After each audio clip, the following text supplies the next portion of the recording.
અયોધ્યામાં શ્રી રામ મંદિરની પ્રાણ પ્રતિષ્ઠા મહોત્સવની ધામધૂમથી ઉજવણી. અયોધ્યામાં શ્રી રામ મંદિરના પ્રાણ પ્રતિષ્ઠા મહોત્સવની ઉજવણી ધામધૂમથી ચાલી રહી છે. આ પ્રસંગે 8 મંદિરોમાં 12 કલાક સુધી પૂજા અનુષ્ઠાનોની શરૂઆત થઈ છે, જેમાં મૂર્તિ શુદ્ધિકરણની વિધિઓ પણ શરૂ થઈ છે. આ અનુષ્ઠાનોમાં ભગવાન શ્રી રામ, સીતા માતા, લક્ષ્મણ, હનુમાન, ભરત અને શત્રુઘ્નની મૂર્તિઓને મંદિરના પ્રથમ માળે સ્થાપિત કરવામાં આવશે. પ્રાણ પ્રતિષ્ઠા મહોત્સવની ઉજવણીમાં મહિલાઓ દ્વારા એક ભવ્ય કલશ યાત્રાનું આયોજન કરવામાં આવ્યું હતું. સંખ્યાબંધ મહિલાઓએ પવિત્ર સરયુ નદીનું પાણી કળશોમાં ભરીને યાત્રા શરૂ કરી હતી, જે વીના ચોક, હનુમાનગઢી અને દશરથ મહલથી પસાર થઈને યજ્ઞશાળામાં પહોંચી હતી.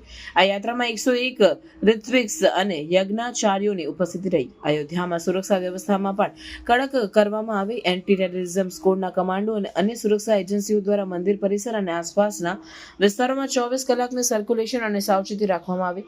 જિલ્લા મેજિસ્ટ્રેટ અને પોલીસ અધિકારીઓએ અગાઉની અનુષ્ઠાનોની સમીક્ષા કરી અને સુરક્ષા વ્યવસ્થા વધુ મજબૂત કરી. આ પ્રસંગે અયોધ્યામાં ભક્તો માટે વિશેષ વ્યવસ્થાઓ કરવામાં આવી છે. પ્રતિદિન 1 લાખથી વધુ ભક્તોને નાસ્તો અને ભોજનની વ્યવસ્થા કરવામાં આવે છે. અસમથી ચા પત્તી અને અદરક સહિતના ખાદ્ય પદાર્થો અયોધ્યામાં પહોંચાડવામાં આવ્યા છે. આથી ભક્તોને કોઈ પણ પ્રકારની મુશ્કેલીનો સામનો કરવો ન પડે તે માટે તમામ વ્યવસ્થાઓ સુનિશ્ચિત કરવામાં આવી છે.